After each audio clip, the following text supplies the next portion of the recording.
Employees Provident Fund, or EPF, has trimmed its stake in Singapore-listed glove maker Riverstone Holdings for the first time on record to below 7%. The fund sold 284,900 Riverstone shares for 287,207 Singapore dollars and 69 cents, or about 899,913 ringgit on the open market on Monday.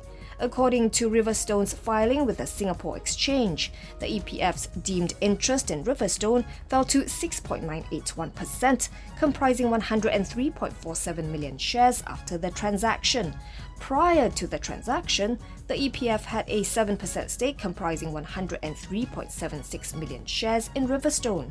Based on the company's filings, the EPF is believed to have emerged as a substantial shareholder on September 17, 2020, when it raised its direct interest in Riverstone to 5.13% after acquiring 2 million shares for 6.58 million Singapore dollars on the open market on that day. The EPF had previously already owned a direct stake of 4.861%, comprising 36.09 million shares in Riverstone.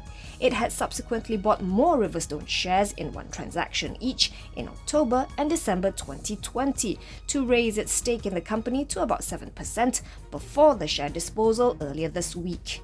Riverstone was established in 1989. According to its website, it has 3 glove factories, comprising one each in Thailand, China, and Malaysia.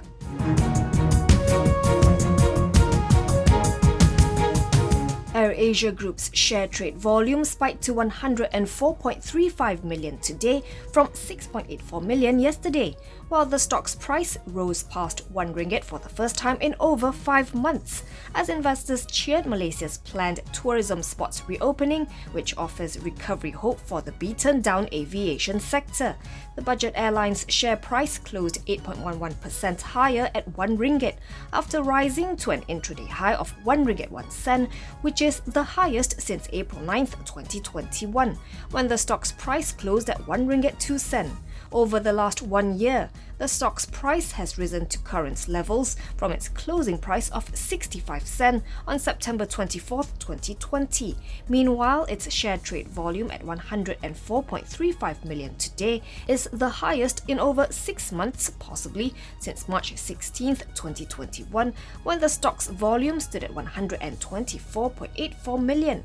Yesterday, Prime Minister Datuk Sri Ismail Sabri Yaakob reportedly said the Special Committee on Pandemic Management had agreed to allow the opening of tourism destinations as well as cross-state travel when the country's adult population vaccination rate reaches 90%.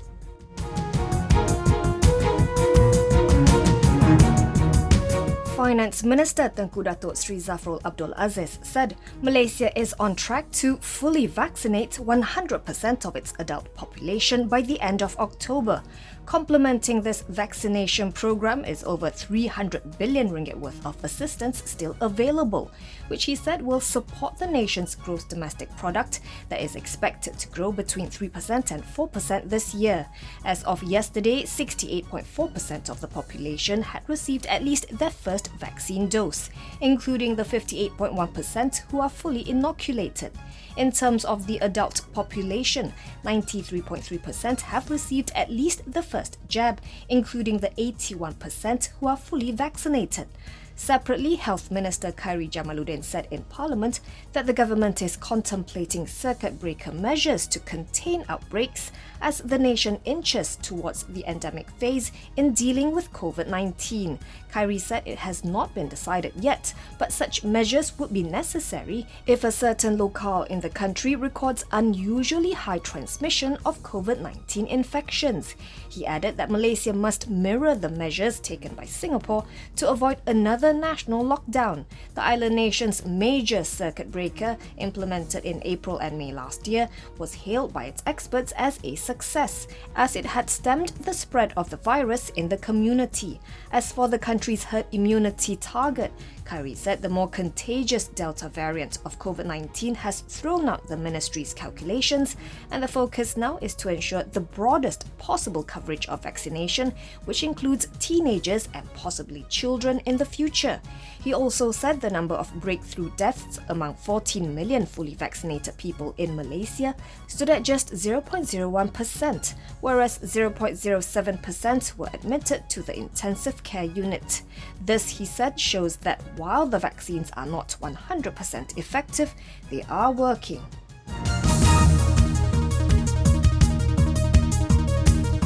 Bursa Securities has rejected Sapura Energy's application for a one-month extension to announce its latest quarterly results. In a Bourse filing today, the oil and gas outfit said its application for an extension until October 30th was unsuccessful. The group is required to file its results for the quarter ended July 31st, 2021 by the end of this month. Sources close to Sapura Energy said it wanted time as there were adjusting events related to its projects, which the group needed to analyze. Sapura Energy, which has ventured into installation of offshore wind turbines, remained in the red for the second consecutive quarter in the first quarter of FY22, with a net loss of 97.07 million ringgit. The group attributed this to the one-time impacts of its refinancing exercise, as well as unfavorable foreign exchange changes. It booked 1.47 billion ringgit in revenue, up from 1.44 billion ringgit previously. According to Bloomberg data, analysts' consensus estimate of its FY22 earnings stood at a net loss of 66.58 million ringgit. From 13 cents prior to its submission for the extension on September 14th, Sapura Energy's shares have retreated 11.54% to 11.5 cents at the close today, valuing the group at 1.86 billion ringgit.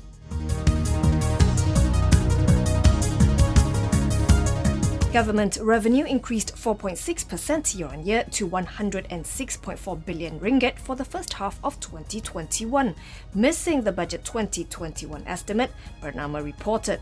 Deputy Finance Minister 1 Muhammad Shahar Abdullah said in Parliament that the federal government's revenue for the entire year is projected to rise 4.2% to 236.9 billion ringgit, or 15.1% of gross domestic product, based on the forecast for economic growth and business prospects. Breaking down the revenue for the first half, he said tax revenue comprised 80.2 billion ringgit, while non-tax revenue contributed 26.2 billion ringgit. As for expenditure, Muhammad Shahar said the government spent 164.2 billion ringgit during the first 6 months of 2021, up 5.7% from last year's corresponding period. 117.4 billion ringgit, or 71.5%, was for administrative expenses, 28.4 billion ringgit, or 17.3%, for development spending, and 18.4 billion ringgit, or 11.2%, went to the COVID-19 fund. Muhammad Shahar also said that the mismatch between revenue and expenditure was nothing new, as such a discrepancy had been recorded since 2016.